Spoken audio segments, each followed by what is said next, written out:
Alright guys, welcome back to some more Monster Energy Supercross 3. Today we're going to check out Salt Lake City 2. Now I did skip over Salt Lake City 1 because that track, it was relatively easy compared to most Supercross track designs.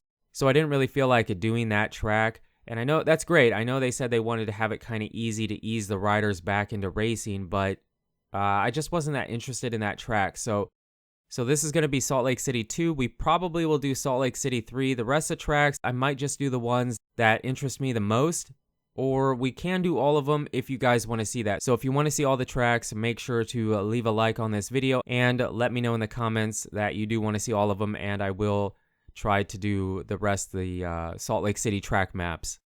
But yeah, let's jump into this and check out Salt Lake City Round 2.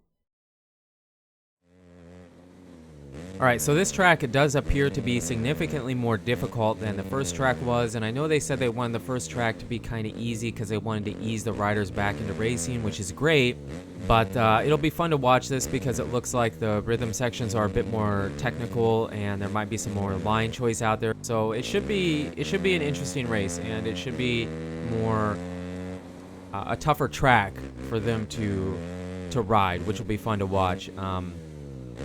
Now, I am surprised, but, well, before I say that, I guess I do want to mention that this track is actually mirrored. The start is a right-handed first turn instead of a left. And you can do a right-handed start in the game, but it gets kind of weird, and then connecting the track back to the first turn can be kind of annoying and weird. So, for the sake of making it a bit easier and it just looks nicer, I decided to mirror it. But yes, it is a right-handed first turn, which is the standout feature of this track. And when I built the track, that first lap you saw is just a very standard way of hitting the track. Probably the line that if we were still doing the championship, a bunch of guys would go for because it is consistent. And you just saw us hit that second rhythm section a bit different. We had a triple, we stepped off the table, and then triple, double. That line isn't that tough to go for. But first of all, I don't know how much faster it would be. Second of all, it is a little bit more difficult to get than the first lap you saw. And then the next lap, you are going to see us quad over that table in the second rhythm section, which is super, super fast. Very tough line to go for, but that second rhythm section came out so good. The first rhythm section here, I didn't have this to be hit in more than one way. I kind of had it built to be hit this way to roll that first jump because I assume they're probably going to roll over the first jump. But here we quad, triple, triple, super fast. The second lap is going to be the exact same line that you just saw there because it felt good. It feels good hitting those big lines, and I know we barely hit it. I wouldn't consider that a perfect landing, but it still feels good. It's really fast, and it's a fun line to go for. And then we kind of messed this up. I did have that step off stretched out a tiny bit, but it makes it a little bit tougher. It's not tough at all, but if you overjump, it's easy to overjump onto the table, and then you don't have the momentum to step off. So can make it a tiny bit tougher, but it was kind of fun. Now, I don't remember. I believe you can send it over that first. I used the small whoop for that roller in that first rhythm section. I believe we do hit that a bit different, but it just really isn't meant to be that way. And like I said, here we hit the big line there, which is super fun. Now, I did do this on PC, so if you're on console, I'm sorry.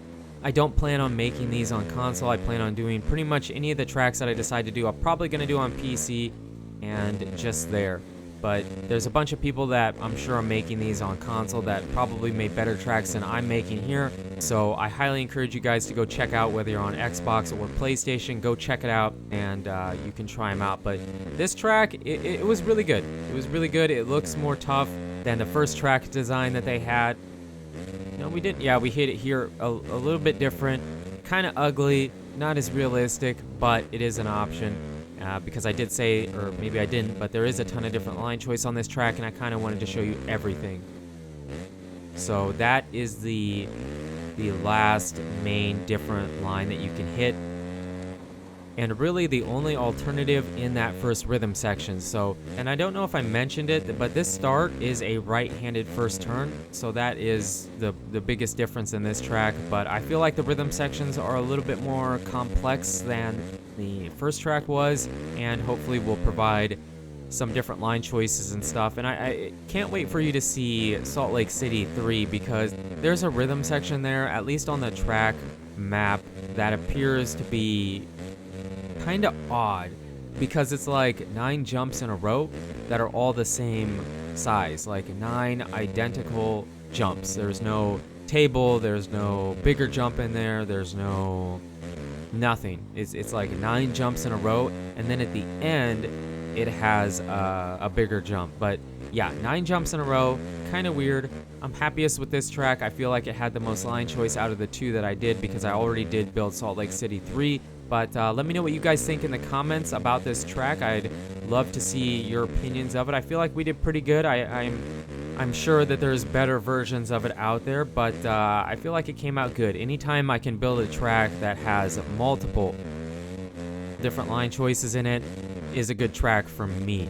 The last thing I kind of want to say, though, about this track is that, first of all, I am a bit surprised at how much they have changed it and plan on changing it from round to round.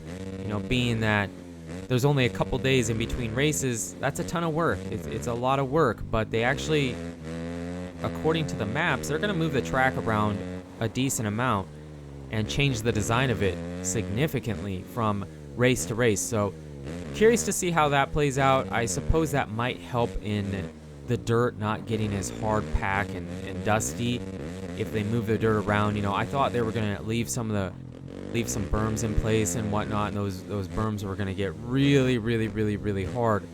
But it appears that they're going to move it and change it a lot more, which I think will help for racing's sake.